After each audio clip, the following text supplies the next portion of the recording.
After the French Revolution erupted in 1789, Europe was thrown into chaos. Neighboring countries, mo- monarchs feared they would share the same fate as Louis the XVI and attacked the new republic, who were at home with extremism and mistrust between factions. Uh, in the midst of all this conflict, a powerful figure emerged to take care of France. But did he save the revolution or destroy it? O- order. Who's the defendant today? I don't see anyone.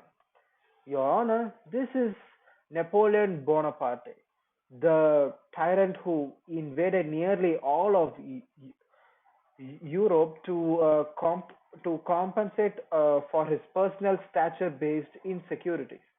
Well, actually, Napoleon was at least an average height for his age. The idea that he was short comes only from those uh, British wartime propaganda. And he was actually no tyrant. He was safeguarding the young republic from being crushed by the European monarchies.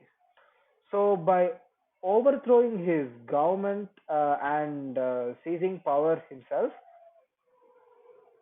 well, he was a young and a successful military officer. Napoleon fully supported the French Revolution and its ideas of liberty, equality, and fraternity. But the revolutionaries were incapable of real leadership.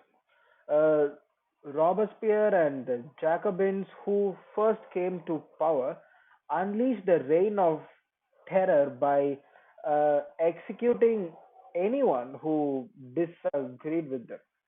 So they needed a strong leader who could rule wisely uh, and justly. So France went through the whole revolution just to end up with another all powerful ruler? Well, not quite.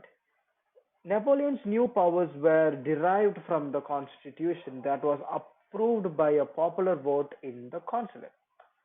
So the constitution was practically dictated at gunpoint in a military coup, and the public only accepted the tyrant because they were tired of constant civil war.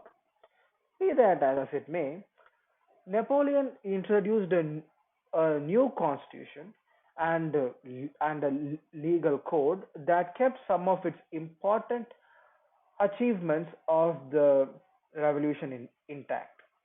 Freedom of religion, abolition of hereditary privilege, and equality before the law for all men. All men indeed.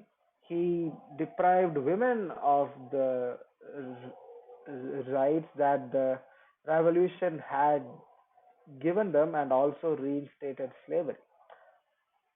Haiti is still recovering from the consequences centuries later. So, what kind of equality is that? The only kind that could be stably maintained at that time and still far ahead of France's neighbors. Speaking of neighbors, what was with all those invasions? Great question. Which invasions are we talking about? It was the neighboring empires who had invaded France, trying to restore the monarchy and prevent the spread of liberty across Europe. Twice by the time Napoleon took charge, m- having defended France as a soldier and a general in those wars, he knew that the best defense is the good offense. And offense for the entire continent? Well, peace was secured by 1802, and the other European powers recognized the new French regime. But Bonaparte couldn't rest unless he had control of the whole continent, and all he knew was fighting. So he tried to enforce a Europe-wide blockade of Britain and invaded any country that didn't comply, and launched more wars to hold on to his gains. And what was the result? Millions dead all over the continent, and the whole international order shattered. Oh, you forgot the other result: the spread of democratic and liberal ideas across Europe. It was thanks to Napoleon that the continent was reshaped from a chaotic patchwork of fragmented feudal and religious states where the people held more power and rights than ever before. So, should we also thank him for the rise of nationalism and the massive increase in army sizes? You can see how well that turned out a century later. So, what would Europe have been like if it weren't for Napoleon? Unimaginably better or worse? Napoleon's seemingly unstoppable momentum would die in the Russian winter snows along with most of his army.